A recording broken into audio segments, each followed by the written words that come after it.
Welcome back. Well, the market, like Prashant mentioned, has been all over the place. Really, so many swings already, and especially the Bank Nifty is now comfortably in the green. State Bank of India is leading that move once again in Bank Nifty. IndusInd Bank is doing well, so a lot of individual names doing well. But one theme which we have been discussing is the solid auto demand and the commercial vehicle upcycle. We've seen total CV sales trend up to 2.24 lakh units in Q1 from 1.46 lakh that we saw in Q4 of FY20. To discuss what this could spell for CV financiers, we speak to a key player today. Arun Selvan, he's the president and CFO at Cholamandalam. He is now joining us. Mr. Arun Selvan, good morning. Thanks a lot for joining us.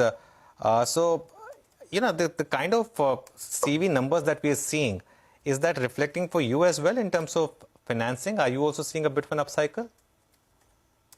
We are seeing upcycle in the lights and mini lights. We are not a large player in the heavies where the fleets are concerned. So right now the demands in heavies are more on the fleet side, where the fleet operators are going through the updates or their renewal of their existing portfolio. But that is also giving a good flip to the used segment, because they are right now moving out their BS4 vehicles and replacing them with BS6 vehicles, so which helps the BS4 vehicle market in the used segment pick up. So we're seeing good traction across the segments which we are having in lights, mini lights, cars, and in the used segment of heavies. Heavies new will have to pick up a little bit more in the segments which we operate here. So how is, sir, hi, good morning, Prashant here. So how are disbursements looking now in Q2 so far? What's the rate of growth? And could you give us some numbers? Yeah, disbursements in Q2 are growing well. I just cannot discuss the numbers per se, because they're still, sort of current quarter numbers, but there certainly will be in the range of above 15-20%, which we have been giving as our guidance. Okay, above 15-20% is the disbursement guidance, right, for the full year. I think you've been holding on to that for a while.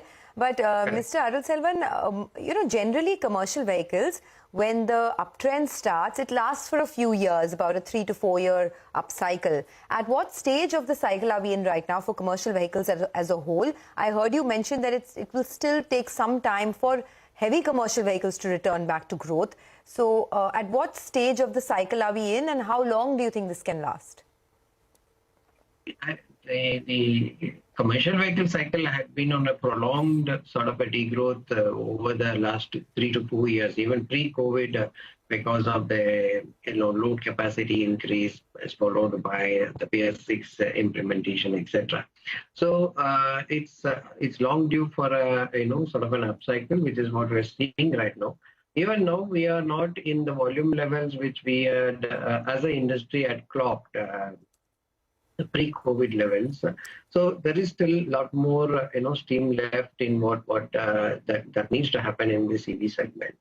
So we expect this to continue in the current year as well as in the subsequent year, which is FY24, and we need to take a call at the end of 24 to see whether will it further move up beyond that. Just one follow-up there. Why do you think the CV cycle has not reached the pre-COVID levels? I mean, a lot of the sectors that it caters to, whether it's infrastructure, real estate, have picked up significantly over the past many months. But for the CV cycle, it's still taking time. What are the challenges that still persist? You can see the volumes. The volumes have not touched the numbers which was pre-COVID levels. As an industry, again, I'm talking. So there is more in the case of heavies and lights, the CV part of it. I'm not getting into the tractor. It did pick up in between. But the CV part is still not yet reached the numbers which it was pre-COVID. So that's the space that I'm referring to. So in a normal situation, the subsequent upcycle will take it beyond the levels which it had touched earlier, expecting that to happen in the coming year. Sir, there's a lot of focus at the company with regards to diversification, right? New horizons, as you've called it in the past, new segments. And that's now almost 20% of overall business, isn't it? Could you tell us where is the maximum focus, and which of these segments are you most bullish on? The 20% part, because that is not the new segment which we talked recently. So if you look at our portfolio, we have the vehicle finance, we have the LAP, we have the HL. The LAP and HL were already existing businesses which have been running for more than, LAP at least more than 10, 20 years, and the HL business more than 7 years. The new businesses which we ventured into are CSL, which is our consumer and small enterprises loans, then the SBPL, which is a small business personal loan, and the SME segment. These three segments have still not come to the 20%, at least from an asset perspective. I think in Q1 they were at the range of around 3 to 4%. They will move over the next few years, subject to our comfort in scaling them up. To around 10% is the expectation. Can you give us some guidance on what the asset quality trends could be? How much of your restructured book can perhaps go bad over the next 12 months? Yeah, asset quality has been holding fine. Even in Q1, we have improved. Normally in Q1, generally, pre-COVID, they used to a little bit stagnate. But we have improved, and you will see some more traction in improvement in the current quarter. Current quarter, as you know, even again pre-COVID levels, Q2 is always a bad quarter because there is a lot of rains and the mines will be closed. The roads are not, very effectively put to use, and a lot of repairs and maintenance happen this quarter. So, but Q3 onwards, we expect to be on a much better footing in bringing down our NPA levels further from where we were in Q1. In Q2 also, we'll see some improvement, but it may not be a significant improvement. But we expect Q3, Q4 to be of significant improvements and bring it back to the pre-COVID levels. Okay. All right. Thank you very much for joining us, sir. Good speaking with you, and it's always a pleasure listening from you. That's the management at Cholamandalam Investment with perspective coming through the market. Is doing just fine. More than fine, I have to say. We're at the day's high, and it's a 90-point up move, so 17,625. The initial hesitation has all been resolved, and I was saying earlier, we've got a more settled market, and the direction is very, very clear with the bias upward. So 100 points now, 17,624 is where the index is at this point in time. At a very immediate level, the level to take out is going to be around 17,700 or so, which is that point on that downward sloping trend line from the all-time highs, which is not very far away, 75 points away from here. Let's see if these gains last this Monday morning. But I think we've got another management, this time again from the auto space. So, absolutely. Last week, the Escort's Kubota board approved the amalgamation of Escort's Kubota India and Kubota Agri Machinery India into Escort's Kubota Limited via an issue of EKL shares to Kubota. The amalgamation, the company said, will help increase efficiencies in operations.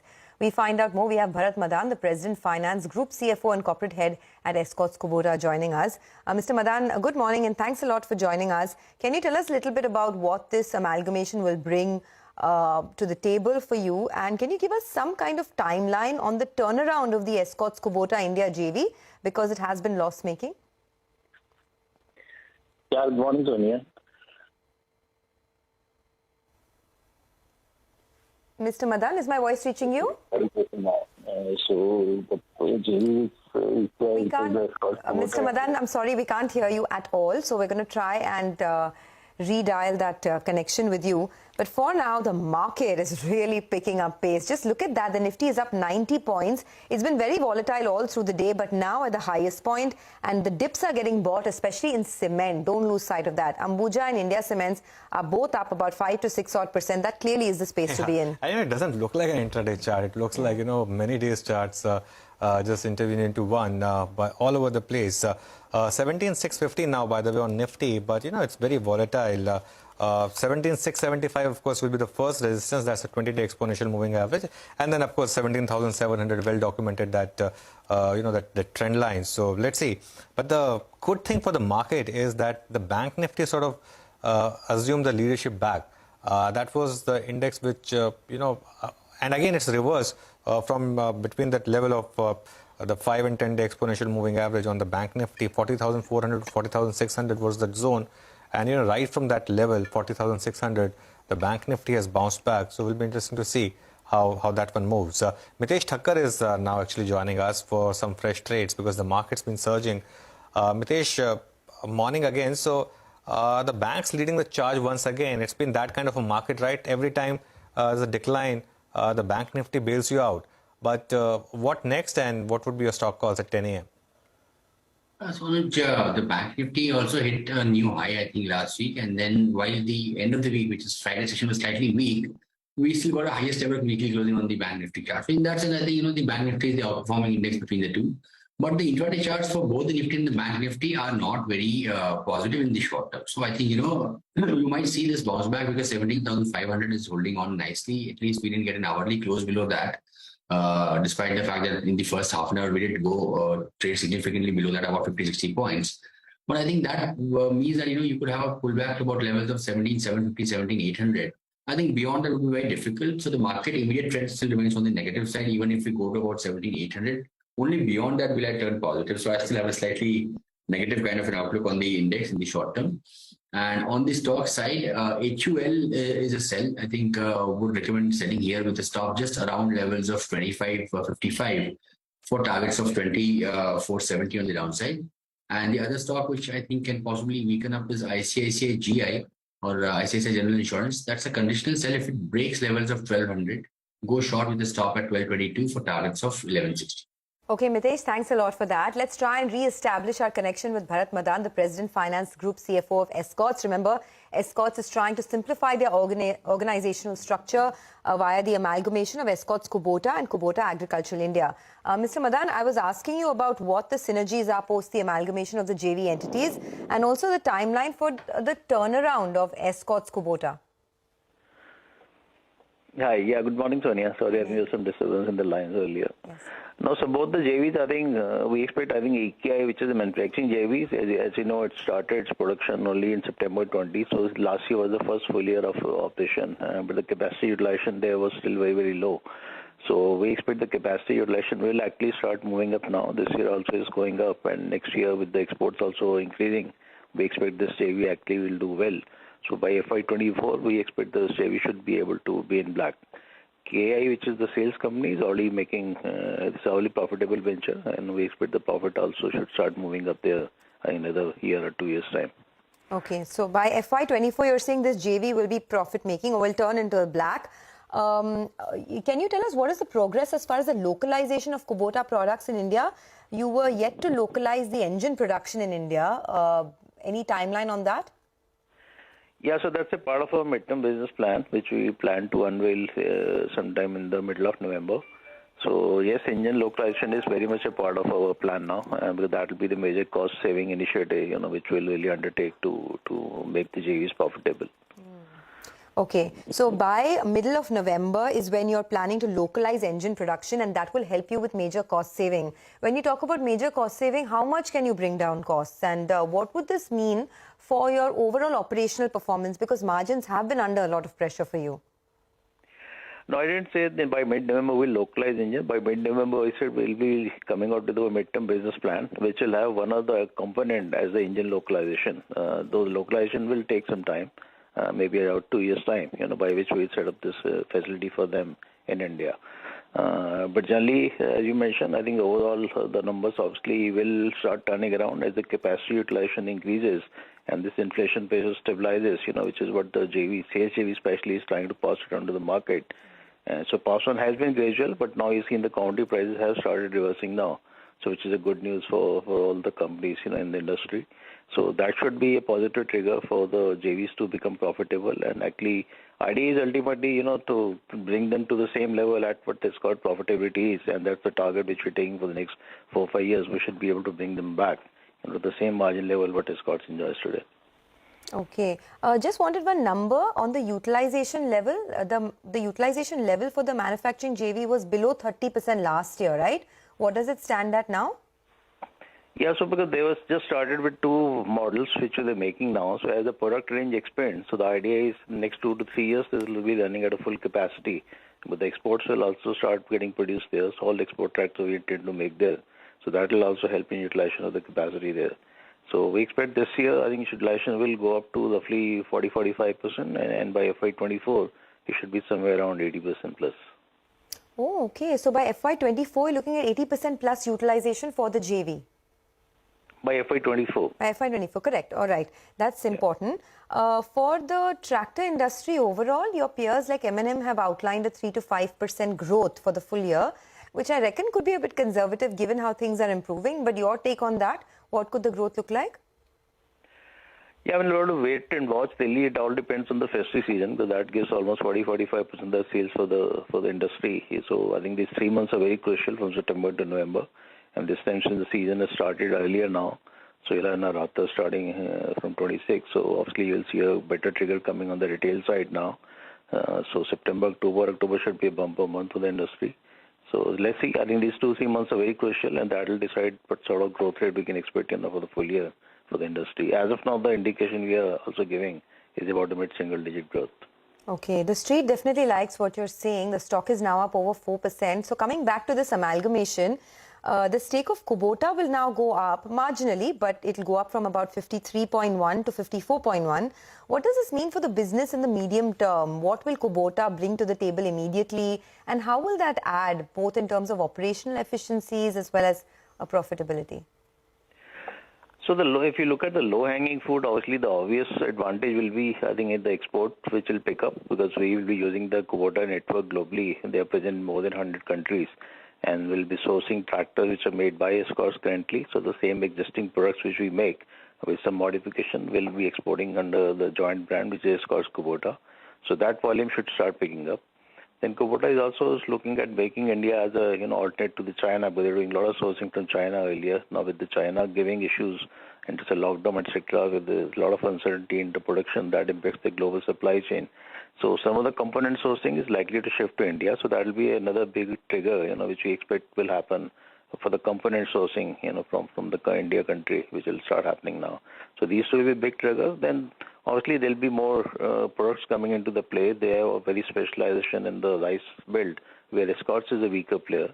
So they are intending to bring those products into India, and Escorts will be the obvious choice, and it'll be advantage for us to really also penetrate the southern market, where we are a very weak player today.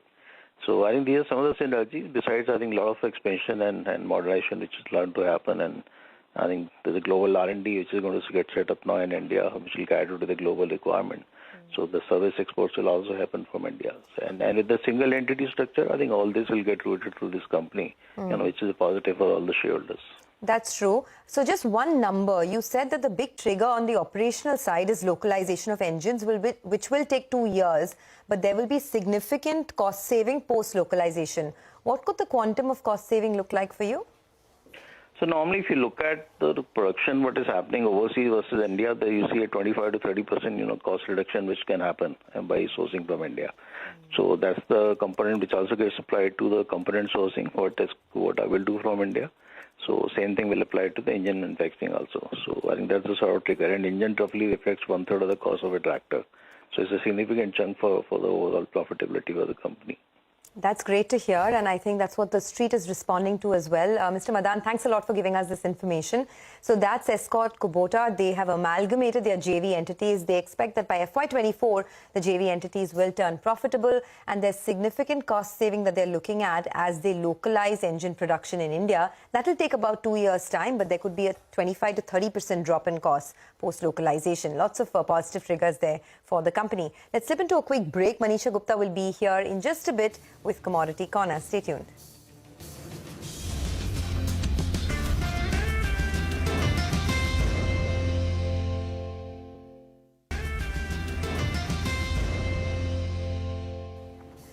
Well, the stock of the moment is Ambuja Cement. Just take one look at the chart. The stock is up 6% right now, and almost 2.5 crore shares are traded on that stock post the. So, well, that definitely is going to be the talk of the day. But let's shift focus to the commodity markets. Manisha Gupta is joining in. Manisha, what's the one commodity you're looking at today?